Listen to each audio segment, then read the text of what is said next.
Hi, I'm Peter. I'm with Enfocus. I'm head of marketing. So you can know Enfocus from our flagship products, Pitstop and Switch. Pitstop, which will check everything in a PDF that will cause bad stuff on your press, or Switch that automates pre-press processes. That's a great way to kick things off. The first question, Pete, is do you actually say that in your sleep with your eyes closed? Do it look like you just reeled that off? Um, You should ask my wife. I don't know what I say in my sleep. I don't. No, I probably tell my kids what to do in my sleep. I think because I need to repeat that more than than my intro for In Focus. Excellent. Excellent. Thank you so much for spending the time with us today. I know how busy Thanks for you are. having me. Thanks for having me. No, honestly, I know how busy you are. I normally see you in lots of different countries around the world. Before I get into some of my questions, I just wanted to say thanks for the introduction. That saves me my first question. How are things going with Infocus right now? I've personally been following the App Store. It's something I'm really excited about. Yeah. Maybe we could start with that. Yeah, tell us a bit more about the App Store and its progress. Yeah, well, the App Store since we hired a dedicated App Store manager with Davey, who also is hosting a lot of webinars. We it has grown tremendously. I think I lost count, so I'm gonna say I estimate that we are currently at about 600 apps. So it grew exponentially in the last few years, with a lot of integrations. Added that now work so that Switch now works out of the box with multiple software and hardware vendors out there. So that's very good to see. It immediately adds value to Switch outside of our release cycles. So we really try to focus on quality platform on platform upgrades that add quality to make it more stable, because more and more of new features are delivered through the App Store. And that's the evolution that we have envisioned when we created the App Store, and we really see it coming to fruition right now. So that's great to see. It's great to be part of. You mentioned the word evolution there. And first of all, 600. That's amazing. Well Mhm. done, Davey, as well. You're going to need another Davey soon. Imagining Don't a tell world him. with two. Don't tell him. Yeah. Imagine a world with two Davies is quite scary, but that's for I another wouldn't be session. able to cope. Davey, we love you. You're a machine. But I think the question for me, or a question for you, that I make this assumption. I look at the App Store, and I think if I'm in print automation, if I have hardware, if I have software, if I'm connected to that ecosystem, I'm agnostic, right? Is it as simple as that? Am I really dumbing down what it can do? But if Yeah, it's agnostic. I used to call it as close to open source as you will get. I okay, mean, it's not open source. We're a business. In the end, we also deliver value, and we expect something in return. It's how we it's yeah it's why we exist. So it's definitely not open source, but I think the reasoning behind it comes pretty close. Everyone is allowed to be on our app store. We have other products, we have other product lines where we even allow direct competitors on our app store. I think that historically until now really proves the point that we want to be as agnostic as Hmm. possible. And we see that picking up. We see customers that want to upgrade their machines to a different brand because they do have a connection through the app store that it works with Switch, for example. So Hmm. we really see that philosophy is the right one because really customers follow it. So that's Hmm. I think it makes sense. I mean, the PSPs I speak to, they're diversifying with what they're offering their customers. They want different kit. They've got different kinds of presses now. They're looking at, like you say, other manufacturers on the factory floor. yeah. And even if you take from the point of view, a modern printer now needs to be B2B, B2C. Some will be a label converter. Some will work in general commercial print. This makes sense, right? Because if you've got it's the modern way of thinking, isn't it? So Yeah, yeah. Well, I that mean, that it's an sorry. evolution that we've seen for I don't know how long. I have been in print. I think I started going to print specific schools about, oh, I'm getting old, mate. more than 20 years ago. Then we already saw like, oh yeah, I mean, quantities per job are going down and needs to go faster. I mean, yeah, it has shown in the way that we work. It has shown in the fact that that the printing industry went from a manufacturing to more of a services industry. I know it's a gray zone in between. It's in the end it's still manufacturing, but Sure. the numbers and the quantities per job are so much lower. That trend is ever ongoing. There's books that are being printed on demand if you order them on Amazon, and book printing is one of the Mm. oldest part of the trade. So I mean,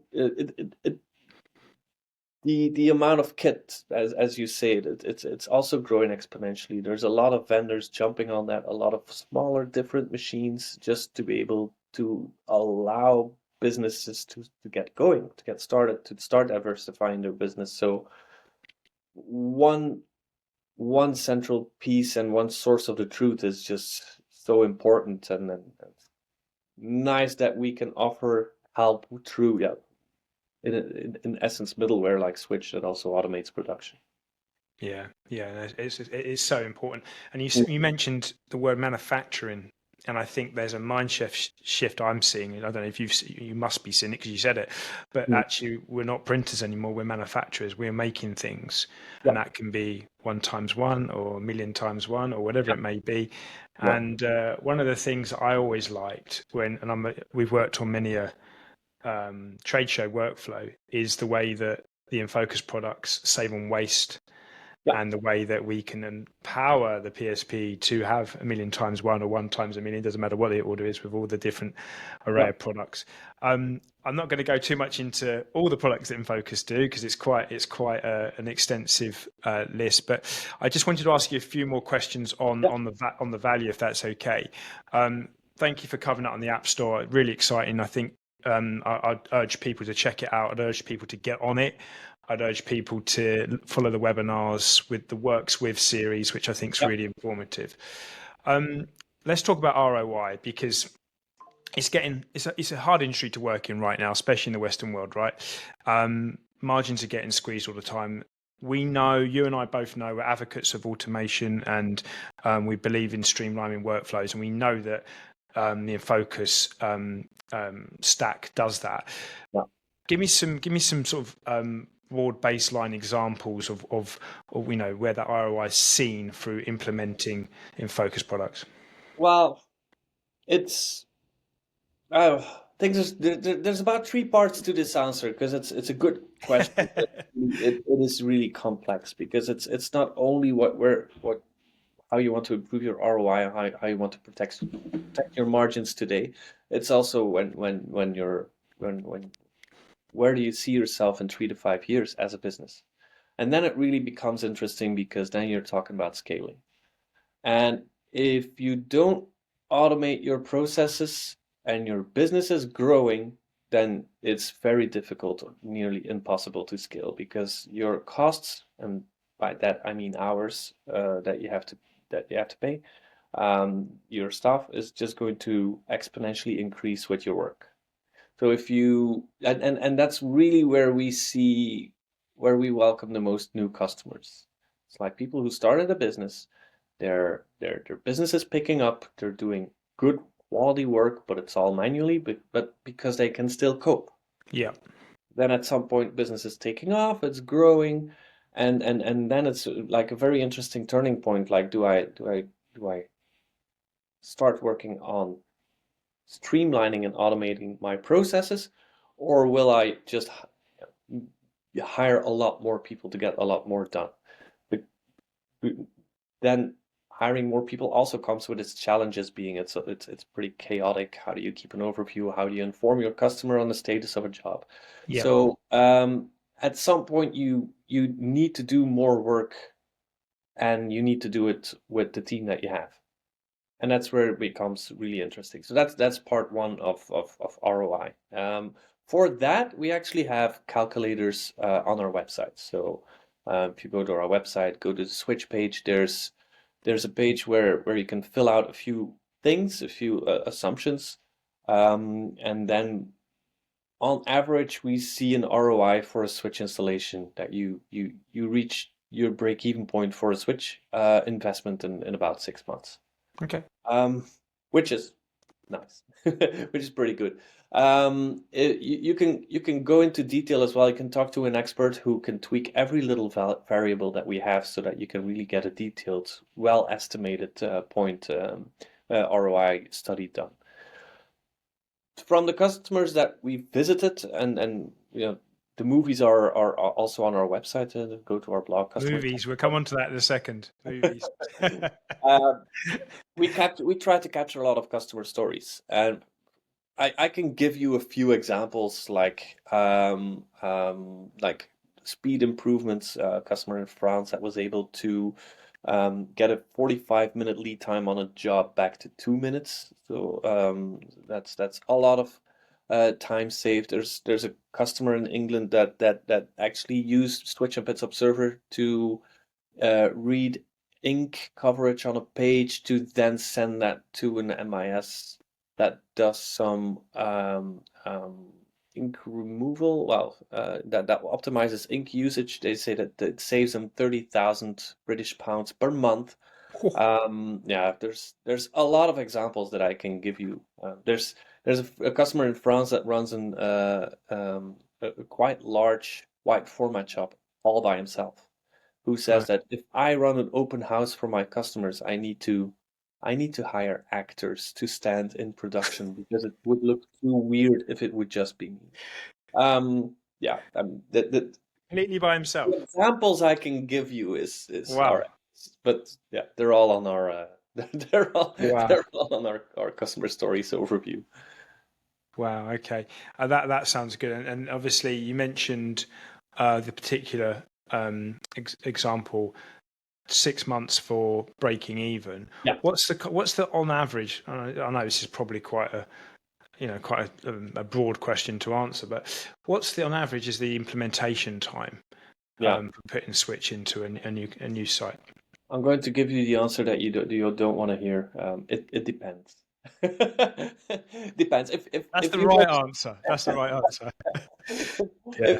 If you're a small shop, you just got going. You don't have an MIS yet. You don't. You're just using you're using Switch as a Switch and Bits up as the first piece of software that you're using to streamline things. We have resellers that have pre-built flows that can get you up and running I'm going to be optimistic here. I'm a marketing guy, forgive me, in a few weeks. Of course, if you're a larger shop, you already have weeks. If you're gonna have if you have a larger shop, you have plenty of machinery, you already have an MIS ERP system. Yeah, of course, it's going to be more difficult because that data needs to flow from one point to another. Takes some integration, takes some setup time, takes maybe a trial period where typically you run your digital production twice, meaning once in one track you're doing it all in the old way, and then you're doing it in Bits Up and Switch just to compare to see are there quality issues? Do we expect something from Switch that it's not doing yet? Yeah, that can easily take months, of course, but it really depends on the situation you're in. And then, of course, with months, I mean months until the implementation is fully done. I mean, most resellers, most of our resellers look at they come sit next to your to an operator. They're going to ask, where do you apply the most mouse clicks per day? I mean, that's they start with some one-trick ponies. They can, I mean, it's not that the full the full implementation is done in a few months. Maybe the first day you can already see tangible results because the things that take the most time are being automated first. Okay, but surely if it takes longer to implement, the ROI later on when it's finished will be greater. Yeah.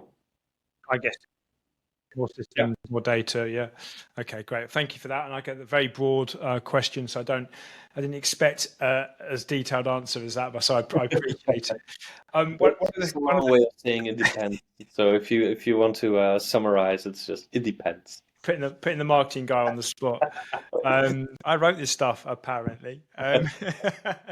So the big word, and I think Davey will probably back me up on this. The word that's slightly, or words or letters that's slightly annoying at the moment is AI. Because as Davey said on a previous Enfocus webinar, artificial intelligence has been around for some time, and the likes of MIS systems and Enfocus systems have been using it for 10 years. Yeah. Let's jump into rule-based versus Yeah. AI, Yeah. and your stance on that. I should start writing my article about that I've been wanting to write for months now. AI is great. AI is very cool, but it's still like, yeah, new kid on the block, right? I see a lot of very interesting use cases. Mm-hmm. I also see the need for production grade automation. I don't know if that's a word or if I just invented something or if it's a stupid thing to say, but I think if you're automating production, what you want to do is you want to be able to trust the system, meaning Mm-hmm. that it should produce consistent results. I'm not going to maybe say reliable results, but really consistent. So that's also it's a part of AI and automation. I mean, it's been around, but I really think that you need it, and that's also one of the reasons why rule-based automation systems. I think every workflow automation system in our industry currently is still rule-based. They're going to be around for a while because at some point someone is responsible for the outcome of of the system, and that person needs to be 100% sure that it's being treated consistently. While AI still kind of is a black box. I mean, we're going to do cool stuff again at Printing United. We use AI for a couple of steps in the workflow, but it's still rule-based automation systems where steps are enhanced with AI.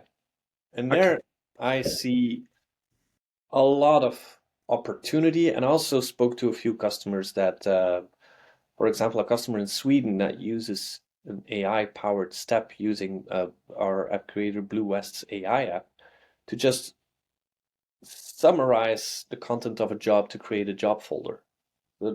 Those things. Let's read pattern recognition. That's AI's sweet spot. Whether if it's ChatGPT, Gemini, no matter what service you use.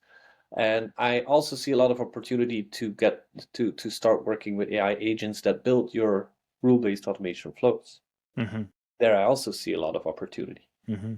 But in the end, your production cannot, for now, cannot be trusted to a black box. Okay, that's interesting because Davey's always, I keep referencing Davey because obviously he's Yeah. got a voice on this, and like you mentioned earlier, he manages the App Store. But he referenced that it's part of the stack. It's under the hood, but it isn't the brain. It isn't the heartbeat of the system. And like you've just said, it shouldn't be. And I guess maybe that's the warning to people that are getting a bit carried away, putting everything through it. We were on a webinar the other day with Xerox, funny enough, and they were discussing the dangers of GDPR through AI right now, and that's something that is in the marketing world we're all aware of, but actually data is flowing freely and at great Yeah. pace. So Yeah. that's interesting. Thing that when Davey says that AI is not yet the heart of the brain or your operations, I'm pretty much trying to say the same thing. So maybe Davey and I should write that article together. I think maybe, yeah. I mean, it sounds as if, like, to be honest Yeah, with you, talking yeah, to you both separately, yeah, it's an Enfocus party line strategy, yeah, as it were. But yeah. Well, also, I mean, Davey will also be presenting in Significance webinar a few things of yeah, very cool apps and Switch that have AI on board. So I'm not saying you shouldn't use it. It really adds value to some flows, yeah, which Davey will happily show during that webinar. yeah, and that's fantastic. I mean, that's really Yeah. what I wanted to get down to, is what your thoughts were, and I mean, I guess what we need to do in the industry is innovate, move forward, but not do it at a risk of somebody's business, their data, their workflow, whatever. And it's important that we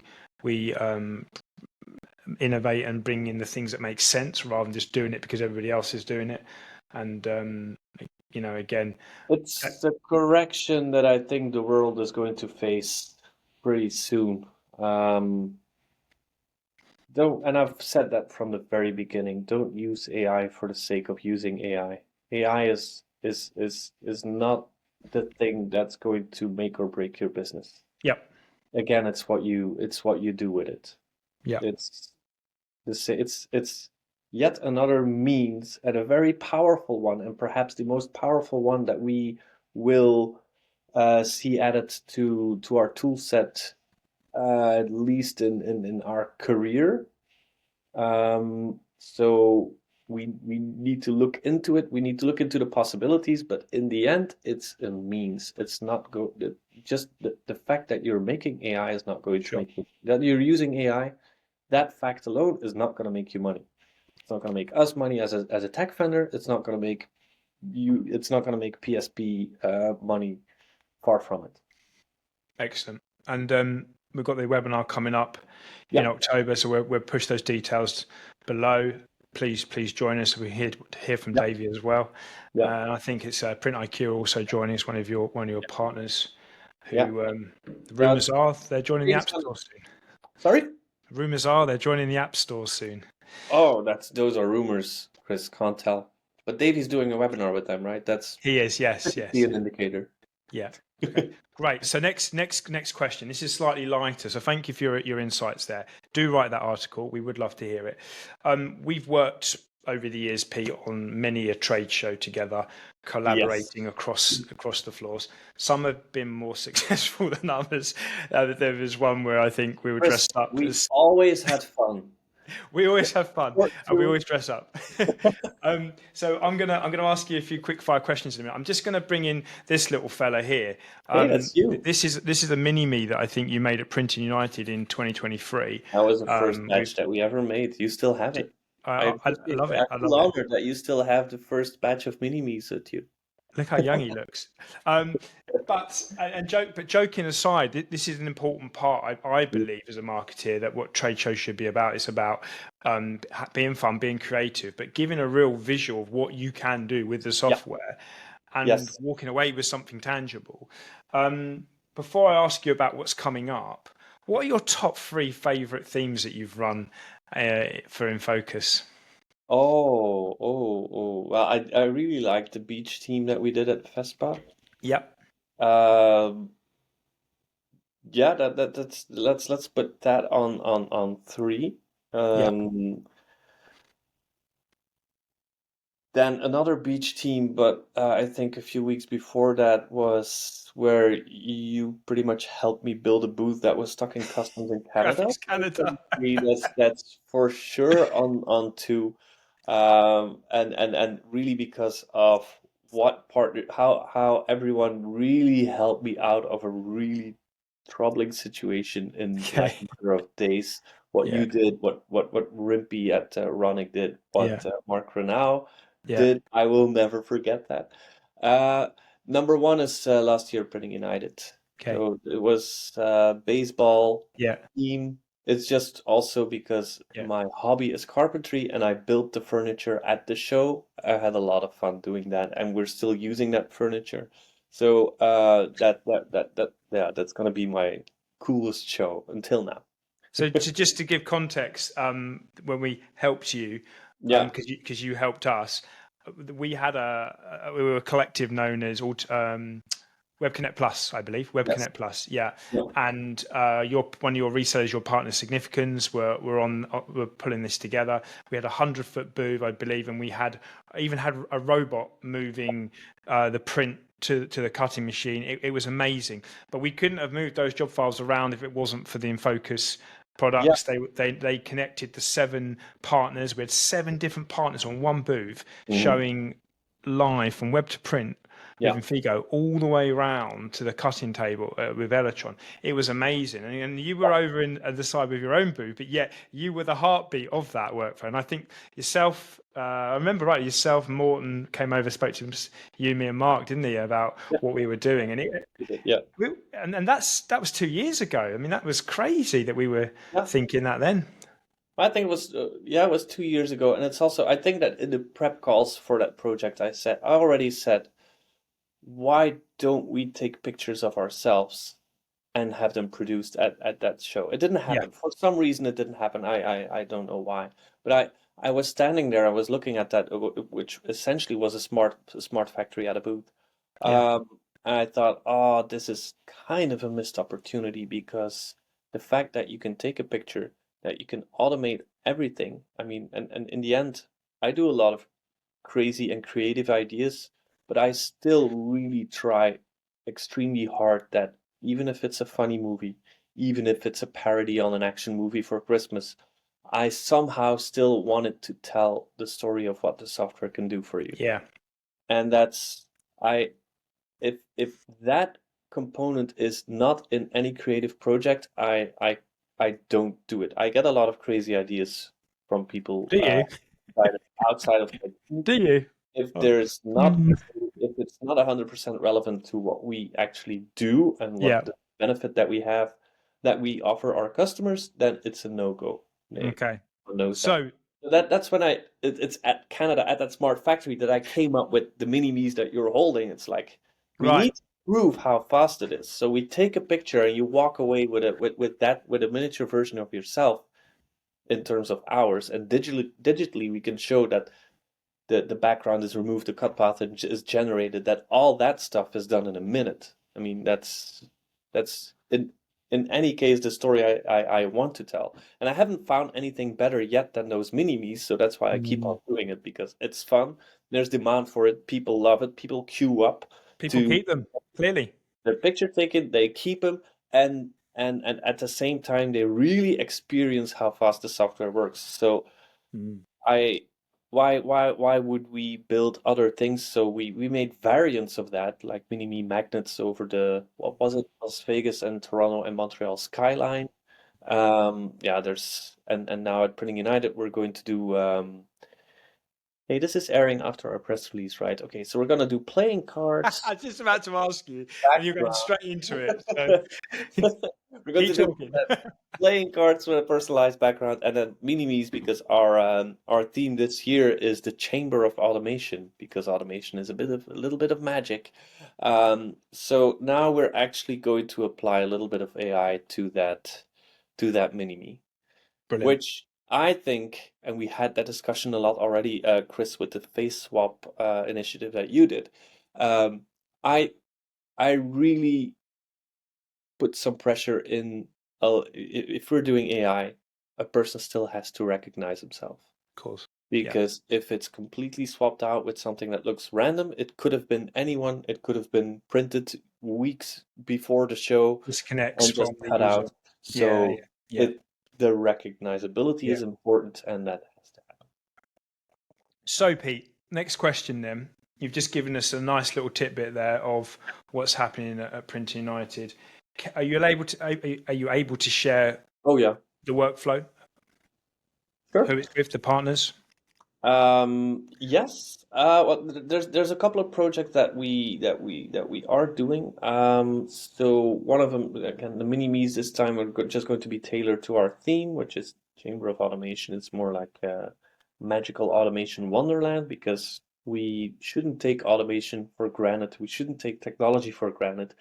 Also applies to the fact that we can, with printing presses, be manufacturers. I Hmm. think that's awesome.